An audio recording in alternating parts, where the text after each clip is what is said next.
দেখো অনেকে ভাবে যে আমার টাকাটা ভুল জায়গায় ট্রানজ্যাকশন হয়ে গেছে, উল্টো জায়গায় জায়গায় মেরে দিয়েছি। এখন সেই টাকাটা তুমি রিটার্ন পাবে কি করে? তো তার জন্য কিছু ট্রিক্স আছে, আর কিছু আহ, টাকা রিটার্ন পাওয়ার কিছু মেথডও আছে। তো সেগুলো দেখাচ্ছে মোবাইল স্ক্রিনে। চলো, একটা নাম্বার দিচ্ছে, এই নাম্বারে ফোন করতে পারো, বা আর একটা জিনিস করতে পারো, সেটা হচ্ছে আহ, এই যে গুগলে এসে ক্রোমে টাচ দিলে, ক্রোমে টাচ দেওয়ার পরে তুমি এখানে সার্চ বাটনে এসে লিখতে পারো এনপিসিআই। ঠিক আছে, national payment corporation of India. এখানে এসে এটা টাচ দিলে, টাচ, তোমার এরকম একটা ইন্টারফেস খুলবে।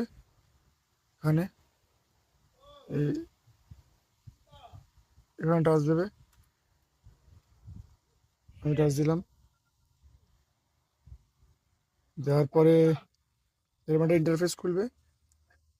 তখন তুমি এই যে তিনটে ডায়েট আছে না, তিনটে লাইন, এখানে টাচ দেবে।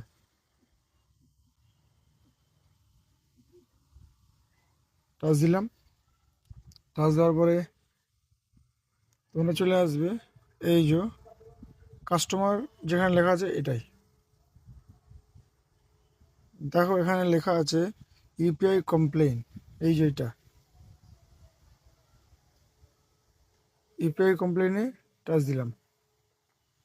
দেখো তোমাদের এখানে একটা ইন্টারফেস খুলে গেছে, বলে কাইন্ডলি সিলেক্ট, দেখেছো লেখা আছে kindly select complain type and fill the form.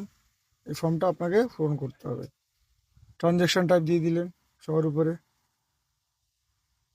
Transaction যেটা আছে সেটাই। ট্রানজ্যাকশন রিলেটেড ডিটেল সিলেক্ট করতে, পার্সন টু পার্সন, আপনার যেটা এইটাকে সিলেক্ট করবেন উপরেরটা।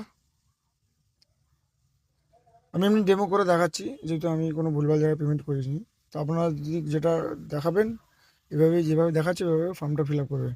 টাইপ অফ ইস্যু, কী সমস্যা আছে আহ, দিতে পারেন এখানে। Transaction failed but amount debited, এটাও আপনারা দেখে নেবেন কোনটা আপনাদের রিলেটেড আছে। এখানে ইনকার্ডলি ট্রান্সফার টু অ্যানাদার, এটাও দিতে পারেন, মানে ভুল লোককে টাকা দিয়ে দিয়েছেন। ইনকার্ডলি ট্রান্সফার টু অ্যানাদার অ্যাকাউন্ট, এটাও দিতে পারেন।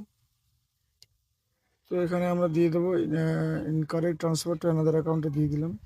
আর এখানে এই ব্যাপারে ট্রানজ্যাকশন ব্যাপারে কিছু দিয়ে দেবেন, কমেন্ট যা আছে আপনি লিখবেন। ট্রানজ্যাকশন আইডি দেবেন, ঠিক আছে। আর ডেট অফ ট্রানজ্যাকশন দেবেন, কত তারিখে ট্রানজ্যাকশন করেছেন। যার আইডি, ওখানে একটা আইডি লেখা থাকে, বুঝলেন তো, ওখানে একটা আইডি থাকে, ওই আইডিটা দেবেন।